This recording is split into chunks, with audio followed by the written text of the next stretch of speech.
علیزہ کی پہلی ملاقات غفران سے اس کے کزن زبیر کے گھر ہوئی تھی۔ غفران بنا دستک کے ہی زبیر کے کمرے میں داخل ہو گیا تو وہ یکدم ٹھٹک کر کرسی سے کھڑی ہو گئی۔ سلکی لمبے بال کندھوں پر سے سرک کر سینے پر پھیلے ہوئے تھے۔ گلابی متورم ہونٹ لمحوں میں دل کی زمین کو سیراب کر رہے تھے۔ گورے گلابی گال اور اس پر مغرور کھڑی سی ناک بلا شبہ وہ حسن کے معیار پر پورا اترتی تھی۔ اس نے بلو جینز کے اوپر گلابی رنگ کے جو گھٹنوں سے کچھ اوپر تھی اور سیاہ رنگ کا دوپٹہ گلے کے ارد گرد لپٹا ہوا تھا۔ غفران اسے مستفسرانہ نظروں سے گھورنے لگا اور اس کی نظروں کا ارتقاء سمجھتے ہوئے بولی، میں علیزہ ہوں، زبیر کی کزن، اور آپ کی تعریف۔ اس کی بات پر غفران کا سوچوں کا تسلسل ٹوٹا۔ او اچھا، میں زبیر کا دوست ہوں، میرا نام غفران ہے، ابھی ماسکو سے آیا ہوں۔ وہ پاس رکھی کرسی پر پرت جمع ہو گیا۔ اس کے آخری الفاظ پر علیزہ کا چہرہ چمکا۔ آپ بھی؟ اچھا۔ ابھی جملہ اس کے منہ میں ہی تھا کہ زبیر کمرے میں داخل ہوا۔ معاف کرنا، مجھے آنے میں دیر ہوگی، وہ علیزہ کی جانب دیکھتے ہوئے بولا۔ غفران کو دیکھتے ہی چونک گیا۔ ارے غفران، تم کب آئے ماسکو سے؟ وہ گرم جوشی سے اسے گلے لگاتے ہوئے بولا۔ او بس ابھی تھوڑے ہی دن ہوئے ہیں، سوچا تم سے ملاقات کر لوں۔ چلو بہت اچھا کیا، یہ میری کزن علیزہ ہے، یہ بھی کچھ عرصہ پہلے ہی ماسکو سے آئی ہے۔ واقعی؟ وہ چونکا۔ اس کے چہرے کے رنگ بدلتے ہوئے دیکھ کر وہ مسکرانے لگی۔ جی ہاں مسٹر غفران، میں آپ کو یہی بتانے لگی تھی، اتنے میں زبیر آ گیا۔ وہ ایک بار پھر کھل کر مسکرائے۔ تم دونوں سے کافی عرصے بعد ملاقات ہوئی ہے، چلو کہیں چل کر لنچ کرتے ہیں، اچھی گپ شپ لگے گی، زبیر پرجوش انداز میں بولا۔ وہ تینوں ایک اچھے فاسٹ فوڈ ریسٹورنٹ میں پہنچ گئے۔ اس روز ان تینوں کے درمیان کافی دلچسپ باتیں ہوئیں۔ علیزہ خوبصورت اور ماڈرن ہونے کے ساتھ کافی عقل مند اور سلجھی ہوئی بھی تھی۔ اس شام کے انتقام پر غفران کو یوں لگا کہ اس کی علیزہ سے آخری ملاقات ہے، مگر وہ غلط تھا۔ اس کے بعد کی ان کی اکثر ملاقاتیں ہوتی رہتی۔ وہ تینوں کسی نہ کسی ویکینڈ پر سیر سپاٹے کے لیے نکل جاتے۔ علیزہ زندگی کو بھرپور جینے والوں میں سے تھی، بالکل نیز کی گیلی ٹہنی کی طرح پھیلی۔ وہ جب بھی اپنی دھن میں گنگناتی تو کانوں میں رس کھول دیتی۔ غفران اسے دل ہی دل میں پسند کرنے لگا تھا، مگر یہ بات وہ علیزہ کو بتانے سے جھجک محسوس کر رہا تھا۔ علیزہ بھی غفران کی نظروں میں اپنے لیے پسندیدگی بانپ چکی تھی۔ اس نے بڑے دھڑلے سے اپنے جذبات پر غفران کے سامنے رکھ دیے۔ اس کے منہ سے اپنے لیے اظہار محبت سن کر غفران کا سینہ احساس تفاخر سے پھول گیا، مگر چاہ کر بھی غفران کچھ نہیں کر سکتا تھا، کیونکہ پاکستان نسی قبل اس کا نکاح اس کے باس کی بیٹی ثنا سے ہو چکا تھا۔ اب وہ ایک لمبے عرصے سے ماسکو میں ان کی کمپنی میں ملازمت کرتا تھا۔ وہ عام لوگوں کی طرح ترقی کا بھی طلبگار تھا۔ ثنا اچھی خاصی امیر تھی اور ساتھ ساتھ خوبصورت بھی، مگر ان سب چیزوں کے باوجود وہ علیزہ کی جانب مکمل طور پر متوجہ ہو گیا تھا۔ وہ چاہ کر بھی اس کے وجود سے اپنی نظریں ہٹا نہیں پا رہا تھا۔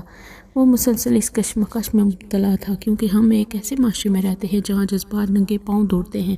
جیسے جیسے وقت دوڑتا گیا، علیزہ اور غفران مزید قریب آتے گئے۔ علیزہ ابھی ان معاملات سے بے خبر تھی۔ وہ اس کے وجود کی بے چینی سمجھ چکی تھی۔ اس کے بے حد اصرار پر بھی غفران نے اسے کچھ نہ بتانے پر ہی اکتفا کیا۔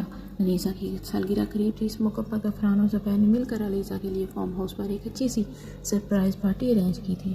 فارم ہاؤس پر صرف وہ تینوں موجود تھے۔ فارم ہاؤس شہر سے باہر تھا اور واپسی پر کافی دیر ہو جاتی، اور ان دنوں شہر کے حالات ایسے نہیں تھے اس طرح رات میں سفر کیا جائے۔ ان تینوں نے ادھر ہی رات گزارنے کا فیصلہ کیا۔ وہ تینوں کچھ وقت باتیں کرتے رہے۔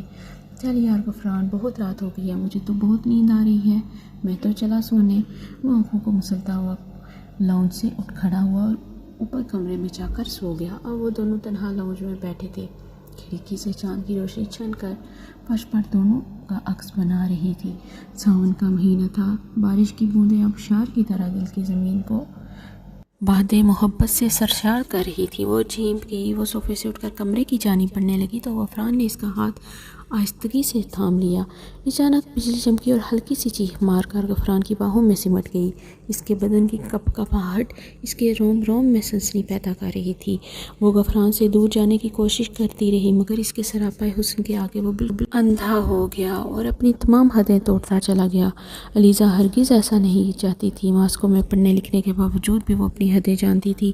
فارم ہاؤس بھی وہ زبیر کے اصرار پر آئی تھی۔ اس نے غفران کو روکنے کی بھرپور کوشش کی، مگر وہ اپنے ہوش و حواس بھلا چکا تھا۔ کچھ دیر بعد جب اس نے ہوش کا دامن سنبھالا تو دیکھا کہ علیزہ کچھ ہی فاصلے پر بیٹھی سسکیاں لے رہی ہے۔ وہ اپنی حرکت پر بے حد شرمندہ ہوا اور علیزہ کی دلجوئی کرنے لگا۔ وہ اس کے آنسوں کی تاب نہ لاتے ہوئے اس سے شادی کا وعدہ کر لیا۔ اس کے وعدے نے اس کے وجود پر ایک سکون طاری کر لیا، مگر غفران کو اندر سے مضطرب کر دیا۔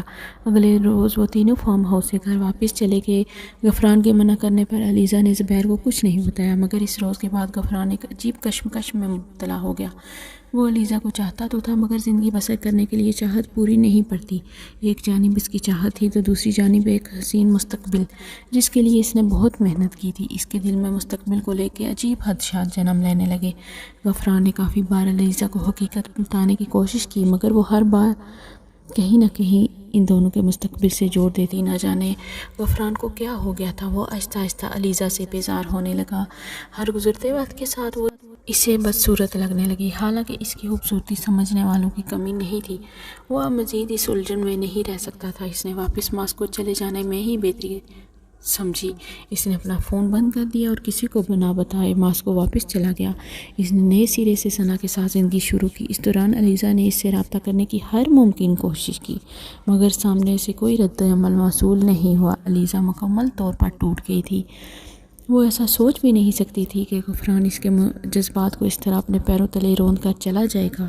دوسری جانب غفران اسے مکمل طور پر نظر انداز کر کے اپنی زندگی میں مصروف ہو گیا۔ وہ خود بھی اکثر اپنے آپ سے سوال کرتا کہ جس عورت پر وہ اپنا دل ہار بیٹھا تھا، اس پر اسے ایک پل کے لیے ترس کیوں نہیں آیا۔ وہ علیزہ سے کوسوں دور ماسکو آ کر بس گیا تھا، مگر اتنے سالوں میں بھی اس کے خیال سے پیچھا نہیں چھڑا پایا۔ اس نے خود کو ثنا کے ساتھ ایک نارمل زندگی گزارنے میں مصروف کر لیا، اور اسی کوشش میں 3 سال گزر گئے۔ اس کی زندگی سے مانو سکون رخصت ہو گیا۔ اسے علیزہ کے ساتھ کیے گئے ظلم پر پچھتاوا ہونے لگا۔ غفران نے پاکستان جا کر علیزہ کو ڈھونڈنے کی بہت کوشش کی، مگر وہ اسے کہیں نہیں ملی۔ زبیر کے پتے پر پہنچ کر معلوم ہوا کہ وہ لوگ بہت عرصہ پہلے ہی یہ محلہ چھوڑ کر کہیں اور شفٹ ہو گئے ہیں۔ اس نے ماسکو میں بھی اس کے پرانے پتے پر معلوم کرنے کی کوشش کی، مگر ادھر بھی اس کا پتہ نہ چل سکا، مانو وہ کہیں غائب ہو گئی۔ آگے کیا ہوا یہ جاننے کے لیے پارٹ 2 دیکھیں۔